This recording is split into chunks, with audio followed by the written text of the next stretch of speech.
Welcome to Sureway English. In today's video, I'm going to talk about the 7 best filler sentences that you can use for describe image questions.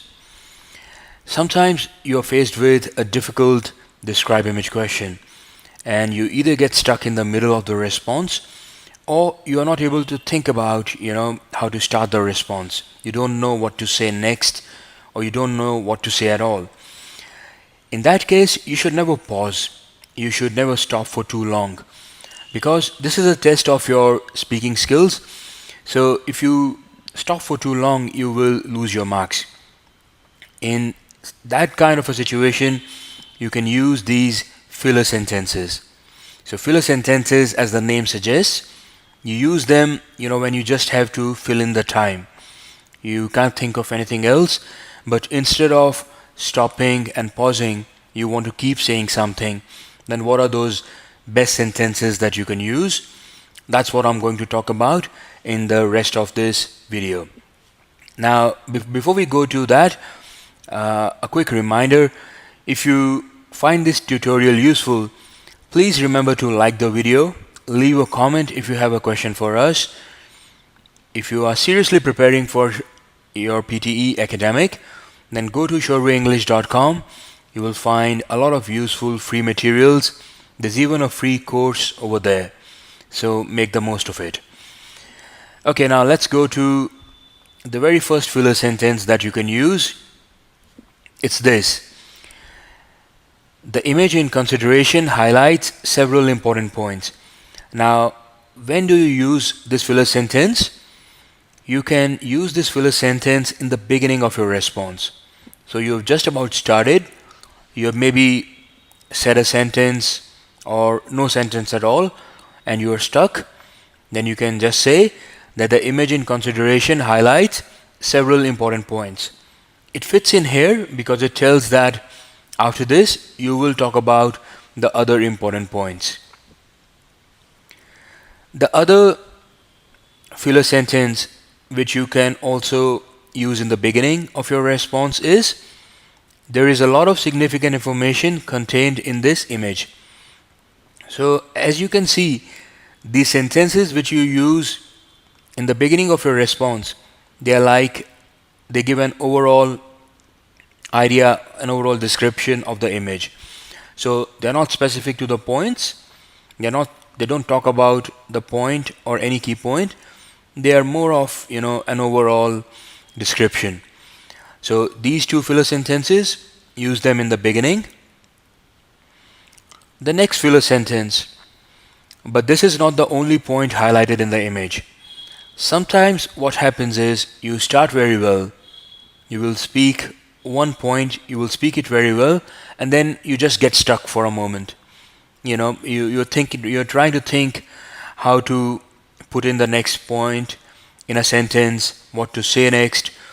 So while you're thinking about it, don't just pause and sit there. You can use this sentence. You can say, but this is not the only point highlighted in the image. Another sentence which you can use in the middle of your response is, more significant information is contained in the next point.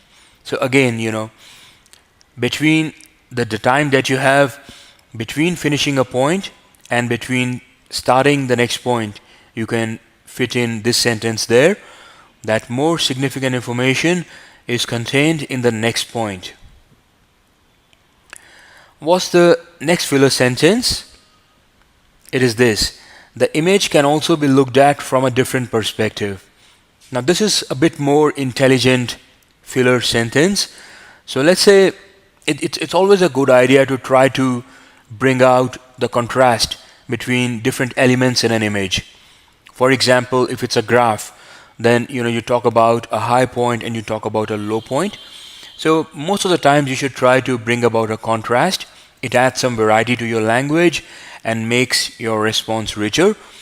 So after finishing a point, let's say you've talked about the low point in a graph, then you can say the image can also be looked at from a different perspective.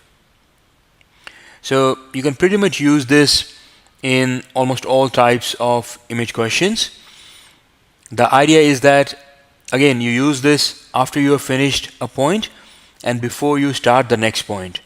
And the next point, it's going to be in a different tone than the previous point. That's why you say the different perspective. Another similar filler sentence that you can use is, but a conclusion can be drawn without looking at other aspects of the image. Now again, you have set some points, you want to say a few more points, and there is a gap in the middle. You're thinking what to say next, so just fill that in with this sentence. Say, but a conclusion can be drawn without looking at other aspects of the image. The last filler sentence that you can use is this. With that, we have covered the most important points in the image. Now, just before your last concluding statement, you can put in this sentence. With that, we have covered the most important points in the image. Now, these filler sentences, they can come in handy anytime you are stuck in your response. If you have been referring to some templates for your response, you can combine these filler sentences with those templates and come up with your own custom templates. It's always a good idea to sort of modify the templates that you are using, to sort of modify the sentences you're using so as to make them your own. That will give you the confidence when you go into the exam. Alright, so those were the 7 filler sentences. These are, if you use these sentences, they will definitely get you a better score than using any random or generic statements. So keep this in mind. And with that, we come to the end of this video. Like I said earlier, please make sure to like the video, leave a comment, ask your questions, share the video with any friends who are preparing for PTE, and also check out sureway-english.com for a lot of free resources. I wish you all the best in your PT preparation, and I'll see you soon in the next video. Bye.